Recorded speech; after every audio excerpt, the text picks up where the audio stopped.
बता दो और एड्रेस के साथ साथ आप हमको ये बता दो कि हम आपको बुला रहे हैं अपने मकान पर, या आप रिकॉर्डिंग भेजो, ताकि कल को अगर आप हमारे खिलाफ कुछ उल्टी सीधी, क्योंकि आपका कोई भरोसा नहीं है, कुछ भी आप इल्ज़ाम लगा दो कि मुझे मारने आए थे, मुझे लूटने आए थे, मेरे घर में डाका डालने आए थे, तो कम से कम आप हमको रिकॉर्डिंग भेजिए अपनी कि हम आपको अपने मकान पे बुला रहे हैं। संजीदगी के साथ हम और आप बैठ कर के बात करेंगे, जो भी आपके लड़के आपके साथी हैं वो सब बैठ कर के हमारी और आपकी गुफ्तगू को सुनेंगे।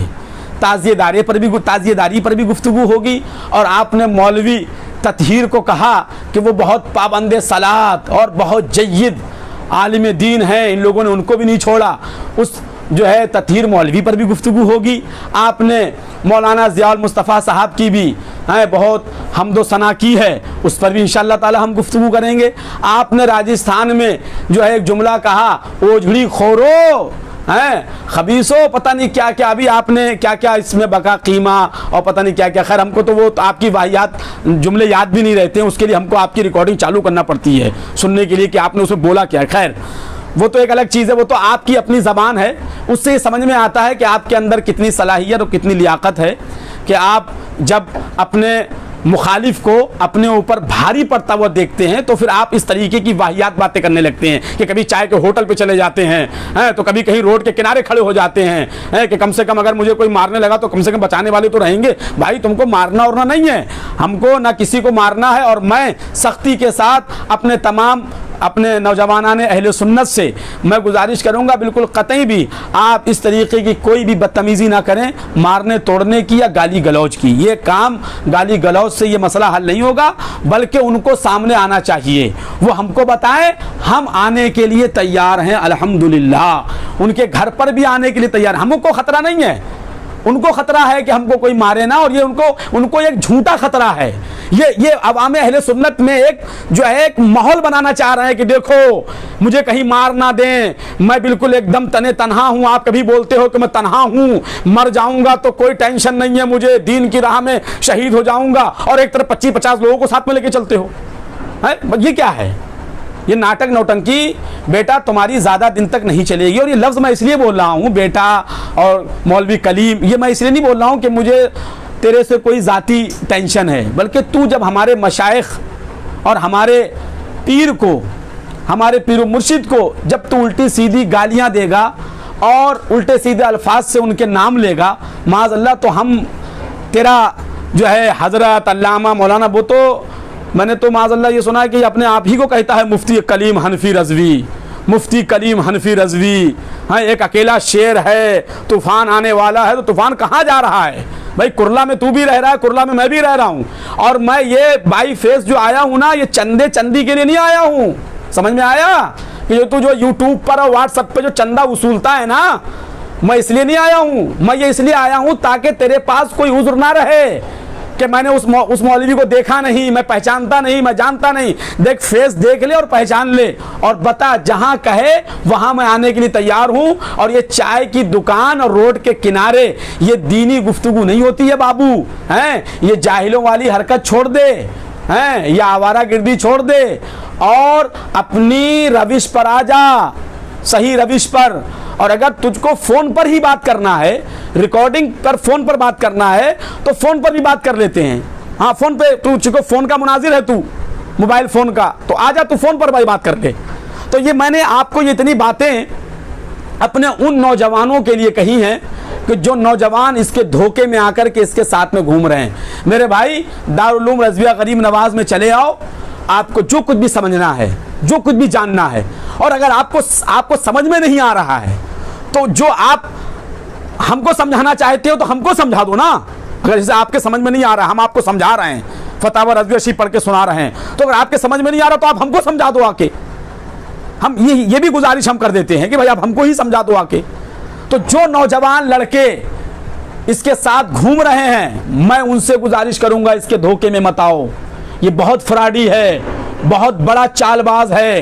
ये अपनी दुनिया जमा करने के लिए, पैसे के लिए ये तुम्हारा इस्तेमाल कर रहा है।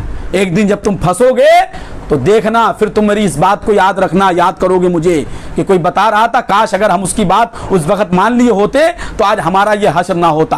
आ जाओ मेरे पास आओ, मैं फतावा रज़विया शरीफ से तुमको ताज़ियादारी का मसला और मज़ाराते औलिया पर औरतों की हाजिरी का मसला मैं सब तुमको समझाता हूँ, सब समझाता हूं। आला हजरत ने किस लिए जायज लिखा है, कहां नाजायज लिखा है, किस चीज के ऊपर आला हजरत सरकार ने जो है बिदअत का हुक्म लगाया है, नाजायज और हराम का हुक्म लगाया है, वो मैं सब आपको समझाऊंगा। ये फतावा रज़विया शरीफ है, मैंने जुमे में भी पढ़ के सुनाई थी, लेकिन जुमे में चूंकि वक्त बहुत कम होता है, सारी चीज़ें बयान नहीं हो पाती हैं। और ये जो मैंने अभी इतनी गुफ्तगू की है, मैंने अपने उन नौजवान दोस्तों के लिए, अपने उन नौजवान भाइयों के लिए की है कि जो बेचारे टोपी, कुर्ता, पजामा और वो आयन, शीन, काफ के चक्कर में आकर के फंस गए हैं कि लग रहा बहुत काबिल आदमी है।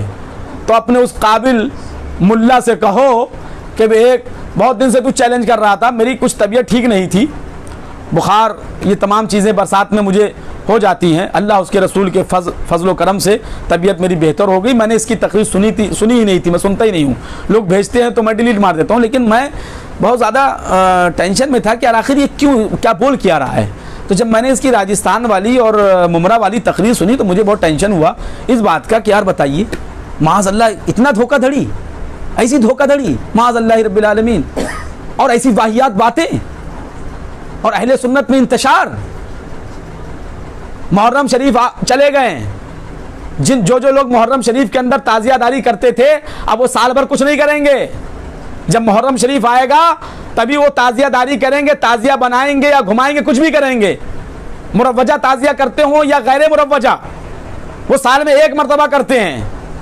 आज कुरला के अंदर जगह जगह वहाबी देवबंदियों को बुलाया जाता है, उनके साथ शादियों में शिरकत की जाती है, उनके साथ खाया पिया जाता है। अगर ये मौलवी कलीम अगर एक बाप की औलाद है तो खड़ा होकर के बोल कि आला हजरत सरकार रज़ियल्लाहु ताला अन्हु फरमाते हैं वहाबियों का ज़बीहा मिसले सुअर के है। वहाबी देवबंदियों के साथ खाने पीने वाले सब फेले हराम के मुर्तकिब हैं, सुअर खाते हैं। आला हजरत फरमाते हैं वहाबियों का ज़बीहा मिसले सुअर। अगर जहन्नमियों के लिए कोई कुत्ते पसंद किए जाते तो वहाबी देवबंदी जहन्नमियों के कुत्ते होते। और जितने भी वहाबी देवबंदियों के साथ खाने पीने वाले हैं जो साल के 12 महीना खाते हैं, 12 महीना वहाबी देवबंदियों के साथ उठते बैठते हैं, सलाम कलाम करते हैं, अपनी लड़कियां, अपनी बेटियां वहाबी देवबंदियों को दे करके रखे हैं, उनकी लड़कियां अपने घर ब्याह करके लाए हैं। जरा उस मौलवी से कहो, मौलवी कलीम से, कि जरा फतावा रज़विया शरीफ में एक फतवा ये भी पढ़ करके सुना देता मुमरा में कि वहाबियों के साथ खाना हराम, वहाबियों के साथ मिलना जुलना हराम, उनके साथ नशिस्तो बर्खास्त हराम, वो बीमार पड़ जाए उन्हें देखने जाना हराम, अगर मर जाए तो आला हज़रत सरकार फरमाते हैं उनकी नमाज जनाजा पढ़ना हराम बल्कि कुफ्र है। ये बताओ मौलवी साहब, मुल्ला जी, ये कब बताओगे? साल के 1 महीने के 3 दिन 4 दिन या मान लो 10 दिन अगर कोई जो है ताज़ियादारी करता है मुहर्रम शरीफ के अंदर तो तुम्हारे पेट में दर्द होता है। मैं मुरव्वजा ताज़ियादारी का हिमायती नहीं